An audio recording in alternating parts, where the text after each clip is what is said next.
ಸುಮಾರು ಜನ ಪ್ರತಿದಿನ ಬರ್ತಾವ್ರೆ ಬೆಂಗಳೂರಿಗೆ ಬರ್ತಾವ್ರೆ ಮತ್ತು ಬೆಂಗಳೂರಿಂದ ವಾಪಸ್ ಹೋಗ್ತಾವ್ರೆ. ಬಟ್ ಬೆಂಗಳೂರಲ್ಲಿ ಇರೋಕ್ಕೆ ಧೈರ್ಯ ಬೇಕು.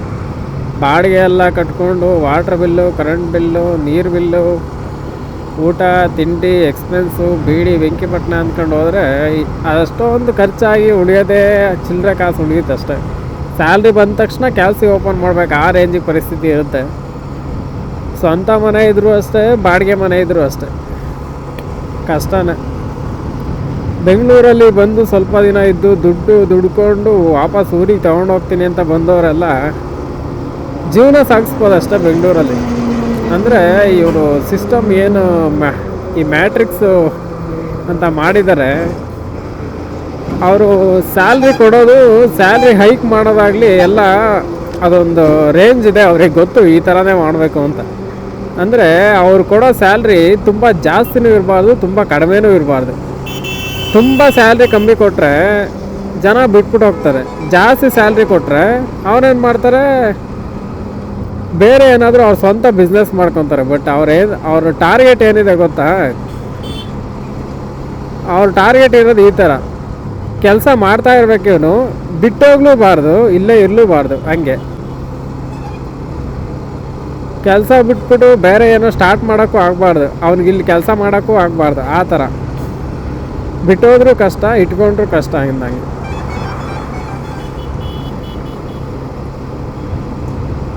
ಕಮ್ಮಿ ಸ್ಯಾಲ್ರಿ ಕೊಟ್ಟರೆ ಬಿಟ್ಟೋಗ್ಬಿಡ್ತಾರೆ, ಜಾಸ್ತಿ ಸ್ಯಾಲ್ರಿ ಕೊಟ್ಟರೆ ಅವ್ನು ಸ್ವಂತ ಏನಾದರೂ ಮಾಡ್ಕೊಂಬಿಡ್ತಾನೆ. ಸೊ ಅವನಿಗೆ ಬರೋ ದುಡ್ಡೆಲ್ಲ ₹1 ಬಿಡದೆ ಖರ್ಚಾಗಬೇಕು, ಮತ್ತೆ ಅವನು ವಾಪಸ್ ಇಲ್ಲಿ ಹುಡ್ಕೊಂಬರ್ಬೇಕು, ಮತ್ತೆ ಕೆಲಸಕ್ಕೆ ಬೆಳಗ್ಗೆದ್ದು ಬರ್ತಾ ಇರ್ಬೇಕು. ಆ ಥರ ಆ ಲೆವೆಲ್ಗೆ ಅವ್ರು ಸ್ಯಾಲ್ರಿ ಕೊಡೋದು. ಗೋಲ್ಡ್ ಮತ್ತು ಲ್ಯಾಂಡಲ್ಲಿ ಇನ್ವೆಸ್ಟ್ ಮಾಡ್ತೀರಾ, ನಿಮ್ಮ ಸ್ಯಾಲ್ರಿ ಏನಿರುತ್ತೆ ಆಲ್ಮೋಸ್ಟ್ ಪರ್ ಗ್ರಾಮು ಅಷ್ಟೇ ಮಾಡಿರ್ತಾರೆ. 1 ಗ್ರಾಮ್ಗೆ ಎಷ್ಟು ದುಡ್ಡು ಆಗುತ್ತೋ ಅಷ್ಟು ದುಡ್ಡು ನಿಮಗೆ ಸ್ಯಾಲ್ರಿಲಿ ಬರೋ ಥರ ಮಾಡಿರ್ತಾರೆ. ಅವಾಗಿಂದನೂ ತಗೊಳ್ಳಿ, ನೀವು ₹300 ಇದ್ದಾಗೆಲ್ಲ ಯಾರೆಲ್ಲ ಕೆಲಸ ಮಾಡಿದ್ದಾರೆ ಅವಾಗಿಂದನೂ ಸೇಮ್ ಸಿಚುವೇಶನೇ ಇರೋದು. ₹300 ಅವ್ರಿಗೆ ಗ್ರಾಮ್ ಇದೆ ಅಂದರೆ ಅಯ್ಯೋ ನೋಡ್ದೆ ಹೇಳಿದ್ರೆ ಏನಿಲ್ಲ, ಏರಿಸ್ಕೊಂಡು ಹೋಗ್ಬಿಡ್ತಾರೆ ಅಷ್ಟೇ. ಹೆಂಗೆ ಕಷ್ಟ ಇವಾಗ. ನಾನು ಲೋಡ್ ಗಾಡಿ ಥರ ಹಿಂಗೆ ಹೋಗ್ಬೇಕಾದ ನಿಧಾನಕ್ಕೆ, ಏನು ಹಿಂದೆ ತಿರುಗಿ ನೋಡ್ಕೊಂಡು ಹೋಗೋಣ ಅಂದರೆ ಕಾಣಿಸಲ್ಲ. ಇದು ಮಿರರ್ ಕಳ್ಕೊಬಾರ್ದಾಗಿತ್ತು ಅನಿಸುತ್ತೆ. ನಾನೇನು ಕಳ್ಕೊಂಡಿಲ್ಲಪ್ಪ, ಗಾಡಿ ಬಿದ್ದೋಯ್ತು ಅಷ್ಟೇ. ಬಿದ್ದೋಯ್ತು, ಗಾಡೀಲಿರೋ ಮಿರರ್ ಹೊಡೆದೋಯ್ತು ಅಷ್ಟೇ.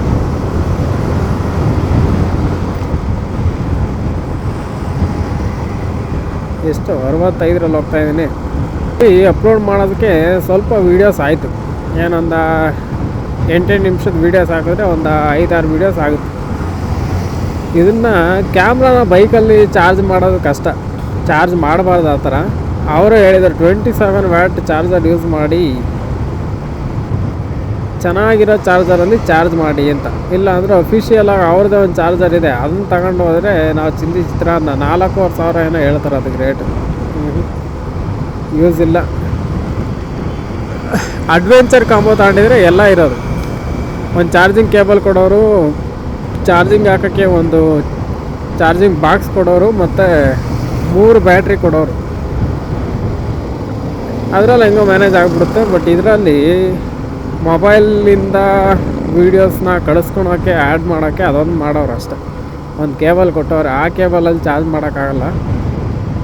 ಒಳ್ಳೆ C-ಟೈಪ್ ಅಡಾಪ್ಟರ್ ದುಡ್ಡು ಕೊಟ್ಟು ನಾವೇ ತೊಗೊಬೇಕಷ್ಟೆ.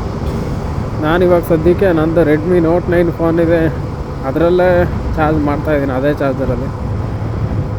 ಹಾಂ, ಕಷ್ಟ. ಎಲ್ಲಿಗೆ ಬಂದೆ? ನೆಲಮಂಗಲ ಟೋಲ. ಕರೆಕ್ಟ್ ನೆಲಮಂಗಲ ಟೋಲೆ.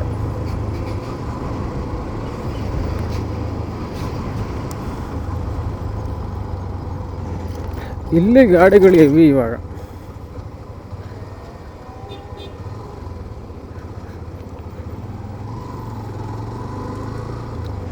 ಫಾಸ್ಟಾಗಿ ಕಂಡಿಡ್ದವನಿಗೆ ಏನಾದ್ರು ಅವಾರ್ಡ್ ಕೊಡಬೇಕು. ಫಾಸ್ಟಾಗಿ ಇಲ್ಲ ಅಂದಿದ್ರೆ ತುಂಬ ಕಷ್ಟ ಆಗುತ್ತೆ, ಕಿಲೋಮೀಟ್ರ್ ಗಟ್ಟಲೆ ಕ್ಯೂ ನಿಂತ್ಕೊಬೇಕಷ್ಟೆ.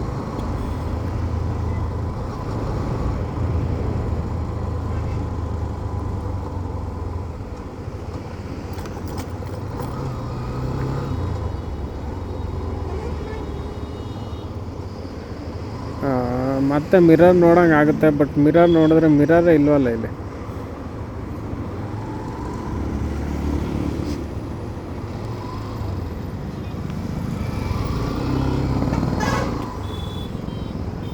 ಕಷ್ಟ. ಮಿರರ್ ಬುಕ್ ಮಾಡಿದ್ದೀನಿ, ಅದು ಬರೋವರೆಗೂ ಹಿಂಗೆ ಮೇಂಟೈನ್ ಮಾಡಬೇಕು. ಸ್ಯಾಲ್ರಿ ಬಂದರೆ ಹಿಂಗೇನಾದ್ರು ಒಂದು ಪ್ರಾಬ್ಲಮ್ ಆಗ್ಬಿಡುತ್ತೆ. ನನ್ನ ಹತ್ರ ದುಡ್ಡಿಲ್ದಾಗ ಏನು ಪ್ರಾಬ್ಲಮ್ ಬರೋಲ್ಲ, ದುಡ್ಡು ಇದ್ದಾಗಲೇ ಪ್ರಾಬ್ಲಮ್ ಜಾಸ್ತಿ.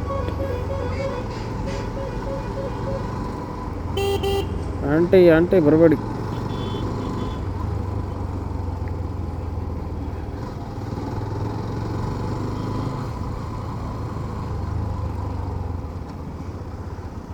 ಇಲ್ಲೆಲ್ಲ ಒಂದು ಡಿಮಾರ್ಟ್ ಇದೆ ಅನಿಸುತ್ತೆ, ಹಿಂದೆ ಹೋಯ್ತು. ಆ ಡಿಮಾರ್ಟ್ಗೆ ಒಂದು ಸಲ ಹೋಗಿದ್ದೆ, ಸಾಕಾಗಿದೆ ಡಿಮಾರ್ಟ್.